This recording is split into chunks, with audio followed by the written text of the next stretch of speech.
Hi, I'm John Thorne from Thorny Motorsport. As you can see, we are squeezing in this particular car comparison video around rain. The reason why is it's a comparison between a 720 and a 750. Now, we don't get McLaren 720s here very often, obviously a brand new car, so no from staying dealers. But this one's here for an inspection, and the customer's currently sat in reception waiting while I film him, so I'm going to be as quick as I can. This is a fairly obvious comparison video, really, because the 750 rather, is the updated version of the 720. Now, that's how McLaren do it. They tend not to give model upgrades, they have a completely new model, which is a bit unfair to both cars, really. Really, the 750 is a enhancement and an improvement on the 720. Now, pretty much in nearly every way, which is what you expect from a manufacturer. Come out with a car, they come out with a better one. Road test them back to back.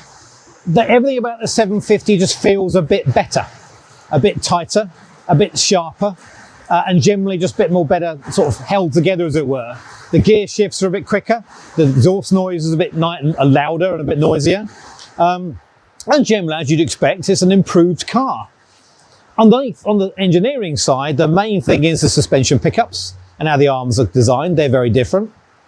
In reality, in terms of how that transfers to driving, it's a little better, but not dramatically so. You're not looking at a car that will go around a corner at 60 or now go around a corner at 70. They're very similar in that regard. Generally speaking, given the choice, pound for pound, the 750 is a better car. The two downsides, or three downsides I've got with it though as a comparison is, number one, McLaren still struggle to make a car straight out of the factory that's problem-free. For example, this car here has got 1,000 miles on the clock, it's only a few months old, in for an inspection with us, and it's got those niggly little problems that just piss you off about a brand new car costing over £200,000. A light has failed, for example, a few error codes have come up, suspension handling, it's just the niggly stuff that I know is fixable. And I know we'll send a report back to the dealer and they will fix it. But for that kind of money for a car, you really hope they got to a point in time building it in one go. Nothing's dramatic, they're all just niggly problems, everything is fixable, but it's a frustration.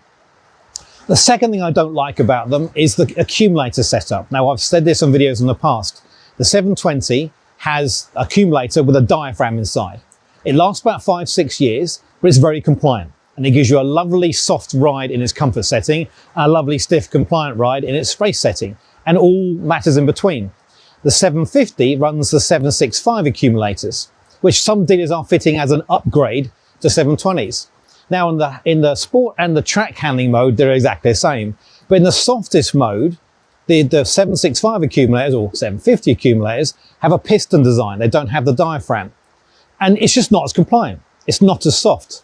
So the difference between the soft mode in the 720 and the track mode is quite dramatic. And the 750 is not as much so.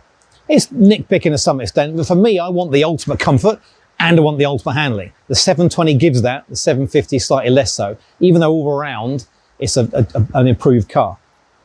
The main reason why I can't sit back and say sell your 720s and buy 750s is down to money, all right? So this car, coupe, 125, 130 in terms of sterling, £130,000, 240, 250. Now there are deals being done. This one got a deal on this one, but it's still not 80, 90,000 pounds more of a car than this one. It really isn't. You know, 20, 30 grand premium I can see, but no more than that. At the moment, there's still 100 grand plus more. And I cannot in all certainty say to someone, that's 100 grand better car than a 720. So amazingly, I own a 720. But really it's that comparison. As they come to narrow, I don't think 720 is in the plummet in terms of value. They're holding up quite nicely now. They've dropped it down and go up. And because McLaren aren't building these to stock, they're only building them to order, I don't see 750s coming down. So I think we're going to maintain that delta between two prices for some time. What will change, of course, if McLaren dealers suddenly whack them out on discounts across the board, or McLaren Automotive start building cars without buyers for them, which, judging from the current management, they're not doing, which is a good thing. So I think generally speaking, that delta will maintain the same. But for me, I can't see 100 grand between these two cars. It's better, but not that much better. All right, so that was my comparison for you. I'll let the guy take his car home and I'll go out to dry. Okay, cheers.